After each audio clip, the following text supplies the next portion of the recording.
Good afternoon mga idol. Sa vlog na ito, i-share ko sa inyo kung ano yung hindi natin dapat i-upload sa ating Facebook account upang tayo ay ma-monetize. Especially sa mga baguhan na nag-uumpisa pa lang. Importante na mapanood nyo ang video ito upang maiwasan ninyo na ma-upload yung mga hindi natin dapat ilagay sa ating Facebook account. Kaya kung gusto mo ma-monetize, panoorin at tapusin mo ang video ito. Marami nag-PPM sa akin, idol, bakit ganun? Nakompleto ko na lahat ng requirements si Daddy Meta pero bakit hindi pa rin ako binibigyan ng invitation para ma-set up ang aking stream ads? So, eto na mga idol, i-share ko sa inyo yung ilang tong sinulat ko dito. Siyam to na nakuha ko dun sa community standard ni Daddy Meta na ayaw niya na i-upload natin sa ating Facebook account. Ito na po yung mga hindi natin dapat i-upload sa account natin para tayo ay ma-monetize. Kasi karamihan po sa mga nag-PPM sa akin, complied na talaga sila pero hindi pa rin nila nakukumpleto hindi pa rin sila ini-invite ni Daddy Meta kasi yun nga, may mga violations sila na hindi nila alam na na-complied nila, nagkaroon sila ng maraming views pero yung views na yun is against sa community standard ni Daddy Meta.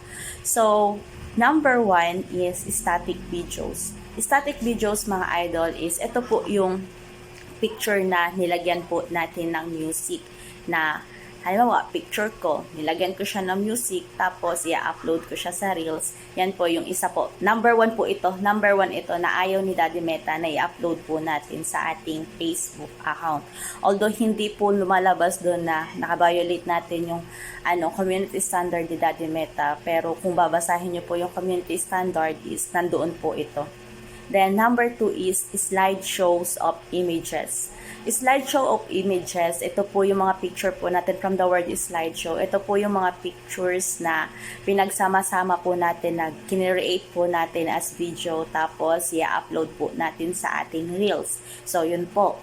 Yung Reels po na yun na ginawa natin na slideshow video, nagkaroon siya ng maraming views. Kaya pagdating ng monetization time is yun po, hindi po tayo ma-invite ni Daddy Meta kasi against sa community standard niya. Number 3 is looping videos. Looping videos mga idol is, ito po yung video na for example is 1 minute. Then, kailangan natin na makumpleto kasi may mga nilalagay-lagay tayo na eklabush dun sa mga reels natin, video natin. Pinahaba natin, ginawa natin na 5 minutes, 10 minutes, ganun, o para humaba lang yung videos. Ito, looping videos, ayaw din po ito ni Daddy Meta. So, next is text montages. Text montages, ito yung picture natin na naka-steady, tapos yung text po is text is gumagalaw. Yun, ayaw din po siya ni Daddy Meta, kaya kung nag-upload po kayo ng mga ganitong kung meron po kayo sa account po ninyo is pakialis na lang po para pagdating ng na ma-comply nyo yung 60 minutes views, malinis na po yung account po ninyo. The number 5 is soliciting engagement. Soliciting engagement is consumption of inedible substances like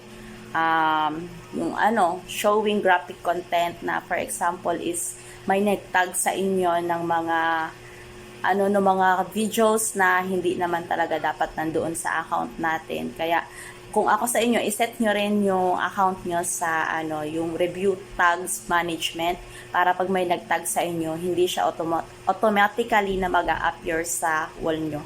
Kasi ito din minsan yung nagiging cause ng natin na hindi tayo ma-monetize si Daddy Meta. Tapos consumption of drugs, tobacco, alcohol, and XEX behavior. Kaya yan, po natin, iwasan po natin lalo na po sa live, iwasan po natin na may mapaakyat tayo or may kasama tayo na nagko-consume po ng ganitong yung sa mga sinabi ko po, kasi yan po is prohibited din po talaga siya. The next is tragedy or conflict, like yung mga burial, death, mga physical injury, accident, or yung mga nasa ospital po, ayaw din po siya ni Daddy Mets kasi against po yan siya sa community standard. Yung mga mental disabilities, illness, physical abuse, SDX abuse, tapos emotional and damage of property. The number 7 is sexual or suggestive activity. Ito po yung yung mga tinatag po sa atin na, yun po, yung katulad din ng sinabi ko kanina, yung mga nude na NUDE na mga na mga video. Kaya iset nyo po yung account po ninyo sa review tags post, kaya para hindi po natin hindi po siya automatically mag-appear sa wall po natin. Tapos is strong language.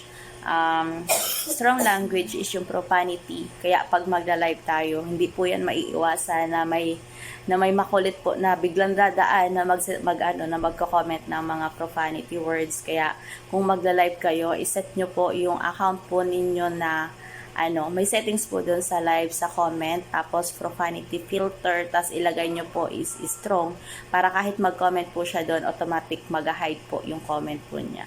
And last is yung yung may logo. May logo na galing sa ibang platform. Kaya marami po akong nakikita sa dun sa mga pina-follow back ko, especially sa mga baguhan na nag-upload po sila ng nag-upload sila ng videos na may logo na galing sa TIKTOK. Number 1 din po yan siya na ayaw ni Daddy Mets. Kaya kung napanood nyo po yung video ito, ngayon pa lang po, maglinis na po kayo ng account nyo para ma-monetize po kayo. Tsaka, wag po tayo manghinayang na mag-delete ng videos na alam po naman natin sa sarili natin na against sa community standard ni Daddy Meta. Dahil sayang lang po lahat ng pinaghirapan natin kung hindi po tayo ma-monetize. Sayang po yung sayang yung effort po ninyo na pagdating ng na-comply nyo na lahat ng requirements, tas magulat kayo, hindi kayo na-invite. Yun po, kaya mas maganda ngayon pa lang, nabaguhan pa lang kayo, nag-uumpisa pa lang kayo, maglilis na po kayo ng account ninyo. Paki-take note na lang po ng mga sinabi ko. Kaya kung nagustuhan nyo po ang video ito, paki-watch, like, and share nyo na rin po. Thank you.